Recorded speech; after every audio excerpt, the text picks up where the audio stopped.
Okay, nothing but headshots.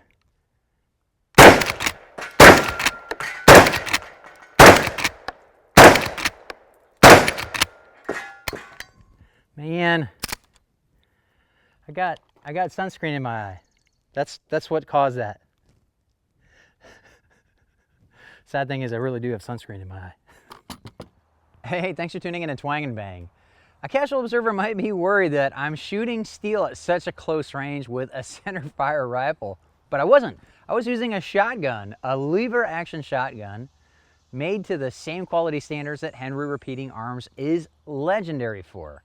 I know immediately many of you watching this are probably asking, why would you want a lever action shotgun? And that's probably the kind of question that's best answered by showing you. And that's what's coming up next on Twang and Bang.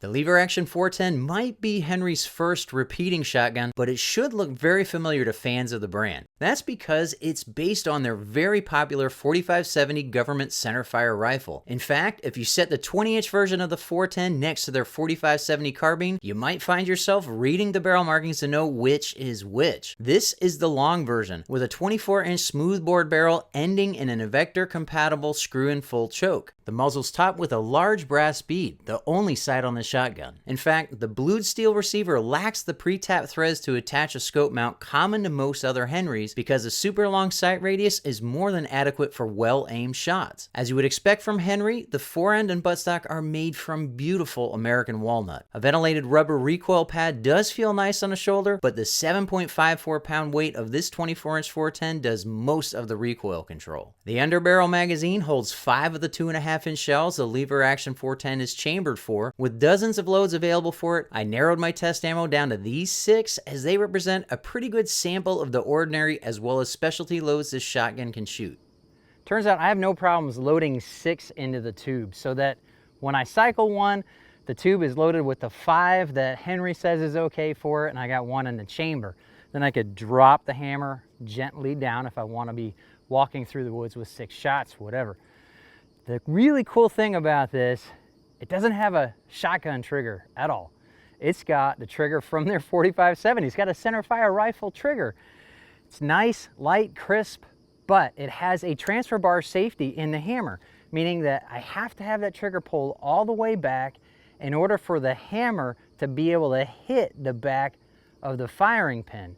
So that's where they get that built-in safety that you have with a heavy trigger on your standard 410 pump shotgun, but it's got a light center fire trigger. Check it out.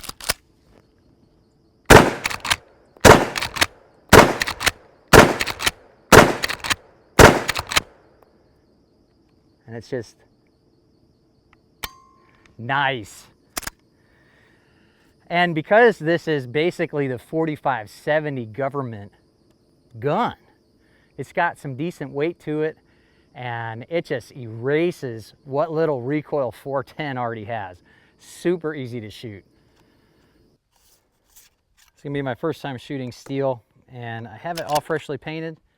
I'm gonna shoot dead center of these targets because it'll give me an idea of the pattern that I'm getting out of this load and the Invector full choke.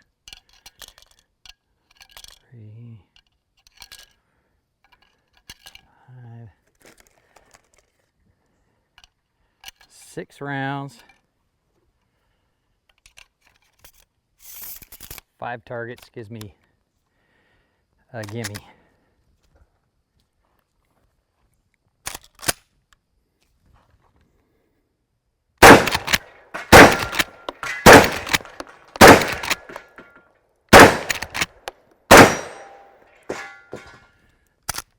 Wow, look at that.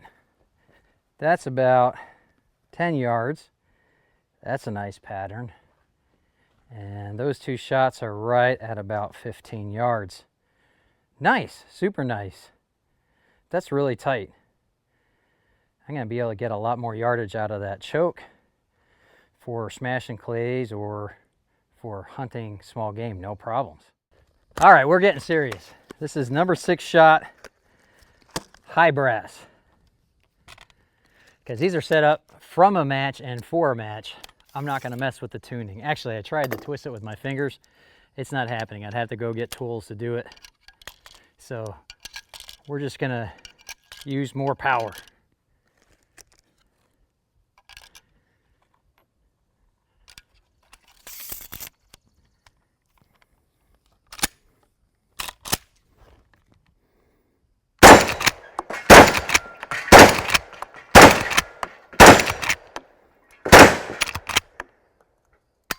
Dang it.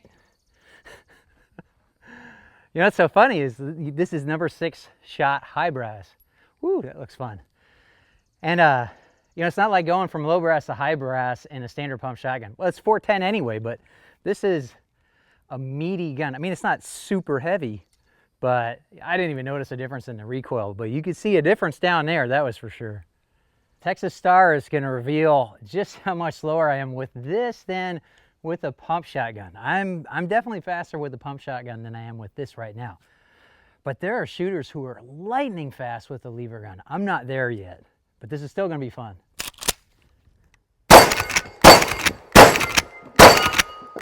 Whoa! Shut my mouth. That was pretty good. One thing I failed to mention, this is actually number 6 high brass. And it's not slowing me down at all, but it gives me a little bit more knockdown power, like literally, truly knockdown power when it comes to steel. There is such a thing when it comes to steel, believe me.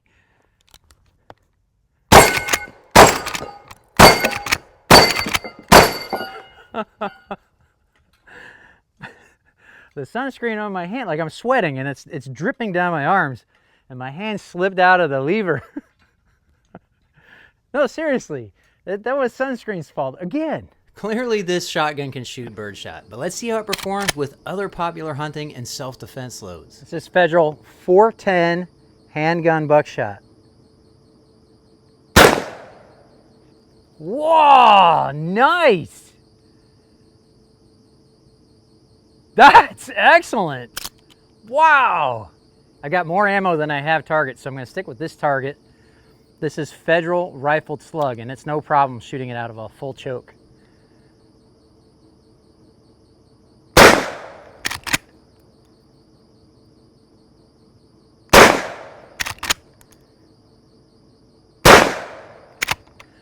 So I was aiming at the lower right diamond for that and just kind of cracking them off, and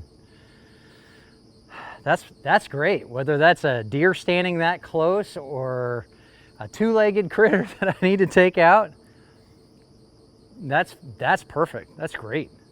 This is Winchester PDX. It's 3 plated defense discs is what they call them, and 12 plated BBs. So it's 15 different projectiles being launched down at the target at once.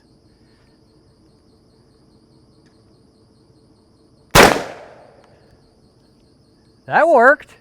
Okay, I see 1, 2, 3 defense discs, and I see 1, 2, 3, 4, 5, 6, 7, 8, 9, 10, 11 out of the 15 BBs made it in there. That's pretty awesome.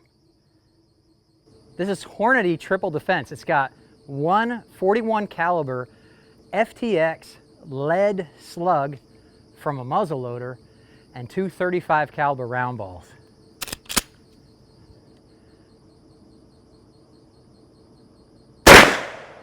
Whoa, that's the first thing I shot out of this that felt like it had any kind of kick. I got 2 on there. Let's send another one down.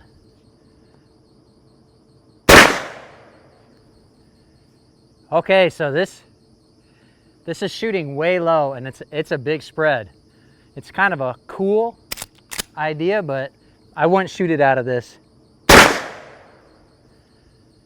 for defense. There's just too much spread compared to standard 4 pellet buckshot. But man, that was smoking compared to anything else I shot. That was smoking. That's awesome. Lever action shotguns definitely occupy a unique niche because pump action shotguns are typically faster to cycle and arguably more intuitive to use, at least to an experienced shotgunner. But I place myself firmly in the camp of shooters who really enjoys running a lever gun regardless of what it's chambered for. And if you find yourself in that group of shooters yourself, I think you'll find the Henry 410 to give you the same lever action fun in a scattergun that's capable of dropping steel plates, dusting clays, and taking game. With the exception of your typical tactical reload, if you can do it with a 410 pump shotgun, you can do it with the Henry 410, and you might just find you have a bigger smile on your face when you're doing it. I did find, and maybe some of you already noticed watching the video, that as I started working the action faster, my shots started pulling to the left.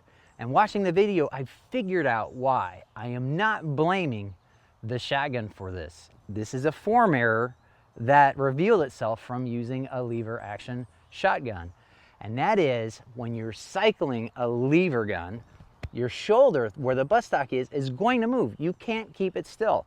And that was moving my cheek well. That was moving the buttstock away from my cheek, and I wasn't getting my face back on top and lined up across the top of the receiver before I was quickly pulling the trigger for the next shot.